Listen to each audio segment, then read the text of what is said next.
Depressão, substantivo feminino, psicopatologia, estado de desencorajamento, de perda de interesse, que sobrevém, por exemplo, após perdas, fracassos, estresse físico ou psíquico, no momento em que o indivíduo toma consciência do sofrimento ou da solidão em que se encontra. Uma explicação tão simples para algo tão complexo. Mas seria assim tão simplório?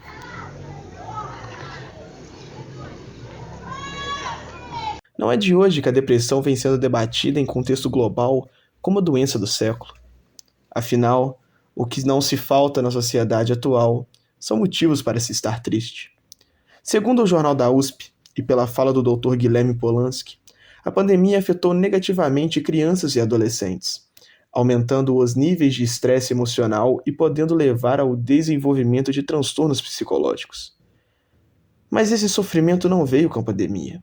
A depressão manifestada em adolescentes causa problemas até a vida adulta, onde muito convém do mesmo, sem entender o que realmente é.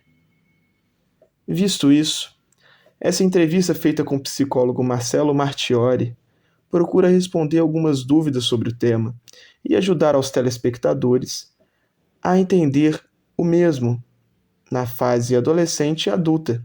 Lhe desejo uma boa experiência.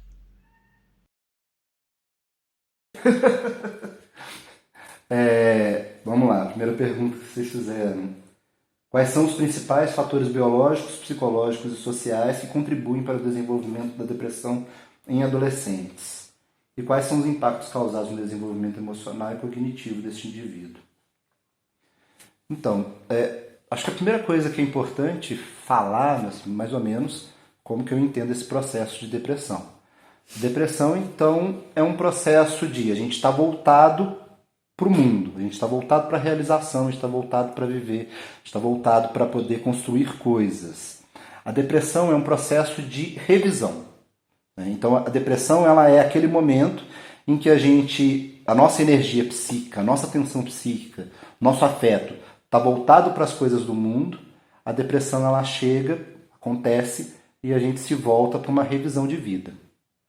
Então, a depressão ela acontece como um processo de a minha conexão com o mundo, a minha forma de me conectar com o mundo não está funcionando muito bem, por qualquer motivo que seja, e isso faz com que a gente tenha que pensar como é que eu vou passar a viver agora.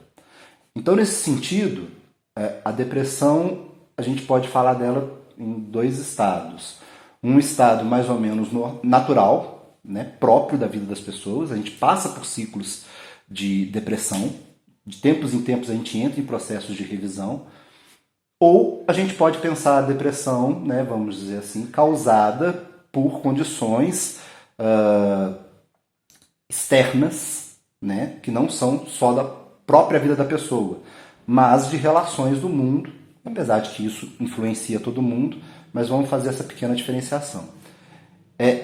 Então, quando a gente pensa na questão do adolescente, né, tem um processo de depressão, um processo deprimido ali, que é a fase de transição, é próprio da fase de transição. Então, o adolescente, ele não é mais uma criança, mas ele também não é um adulto. Então, esse processo, esse período, ele também marca uma sensação de luto, em que ele vai estar pensando, assim, nossa, aquela minha fase anterior, onde eu tinha todo um processo, toda uma história infantil, começa a deixar de existir. E quando isso começa a acontecer, vem essa coisa, assim, nossa, e aí, quem eu sou agora?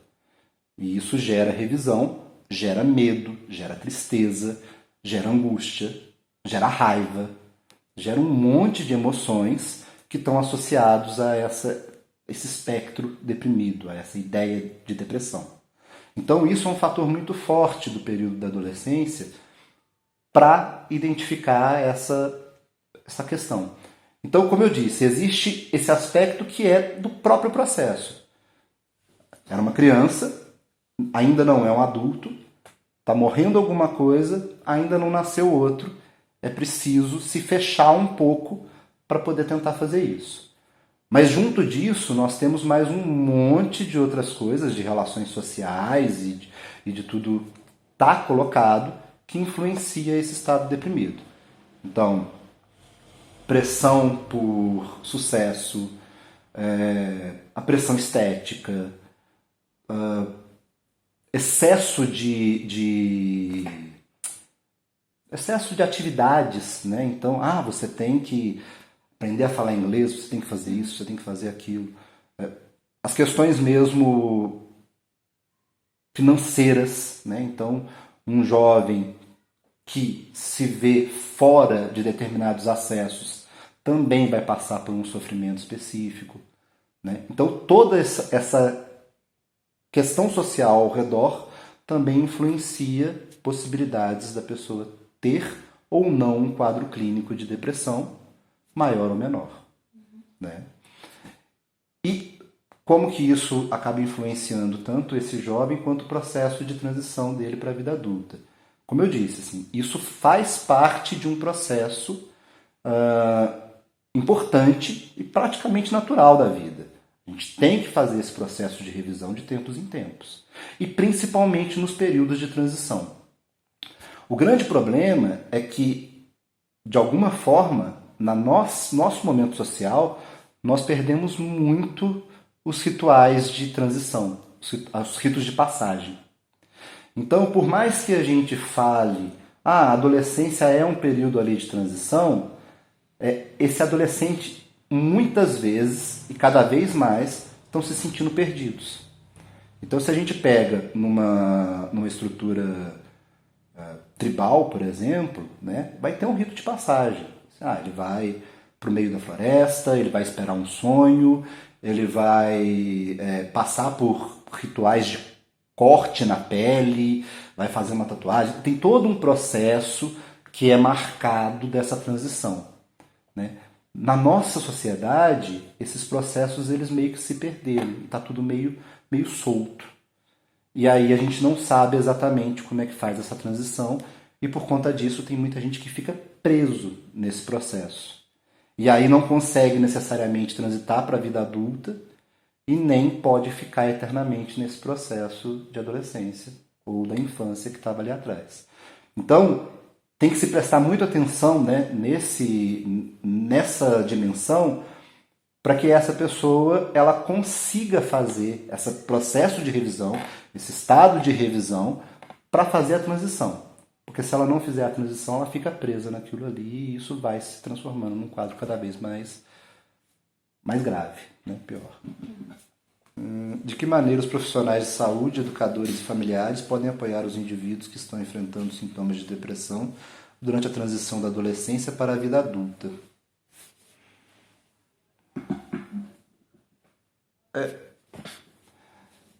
Tem uma coisa, né, que o pessoal fala muito na internet nos últimos tempos, essa ideia, assim, a depressão é uma doença.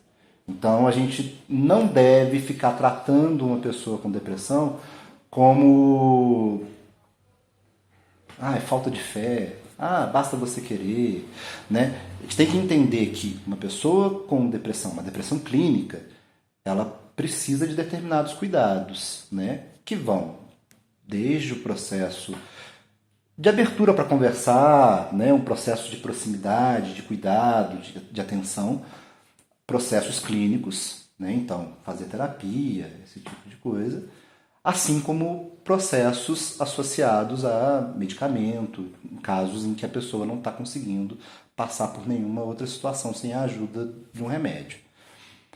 Mas, ao mesmo tempo, né, a gente tem que entender que a depressão ela exige alguns desafios da pessoa também. Então, não basta a gente simplesmente dizer depressão é uma doença, então a gente vai dar o medicamento para a pessoa e ela vai viver à base do medicamento, porque isso vai normalizar a condição psicológica dela. Na verdade, essa pessoa ela precisa de um conjunto de coisas para poder trabalhar.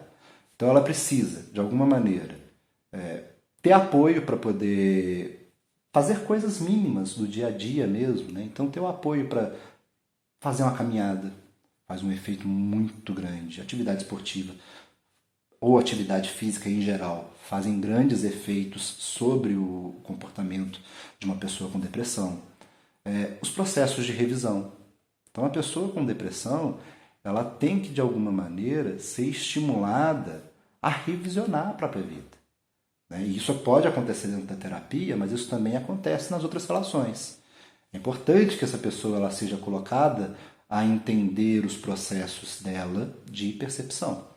Eu, como psicólogo ligado à psicologia analítica, eu incentivo que as pessoas contem seus sonhos. Contem seus sonhos na terapia, mas contem os sonhos para os amigos. Conversa, faz esse processo de vivenciar isso. Então, quanto mais a gente faz o trabalho de revisão e o trabalho de ir seguindo adiante, então, teu amigo que vai chegar e vai falar assim, olha, ou familiar, ou qualquer outra pessoa que vai falar assim, olha, não, vem cá, vamos fazer uma caminhada, vamos dando esse suporte, isso ajuda muito a pessoa a sair da depressão com mais facilidade, com mais possibilidades. O medicamento, ele entra, como eu disse, como um processo quando a pessoa ela não está conseguindo nem fazer esses processos mínimos. Então a gente entra com o medicamento para que essa pessoa ela possa ter energia mínima para poder começar a fazer esse tipo de coisa. Hoje existe uma concepção de que o medicamento ele levaria a pessoa de volta ao seu estado normal, ao seu estado correto. Eu não considero assim. O medicamento ele é sempre algo que altera o estado. Ele não traz a gente para o estado normal. Ele altera o estado. Ele é uma substância externa. Ele está ali gerando uma alteração do estado psíquico. Só que a gente usa isso a favor. Então, a gente coloca na pessoa ali o medicamento, aquela produção química, para que ela tenha um pique de energia, uma capacidade ali aumentada, e a gente vai usar isso a favor para que ela possa fazer as transformações necessárias. Então, a questão do medicamento ela também entra nesses casos, quando a pessoa por si mesma não está conseguindo ainda fazer esse procedimento, mesmo com os apoios, mesmo com as ajudas. E, no fim das contas, é isso. Todo o processo de saída de depressão passa por revisão de vida. Não existe saída da depressão sem que a gente faça esse trabalho de revisão de vida.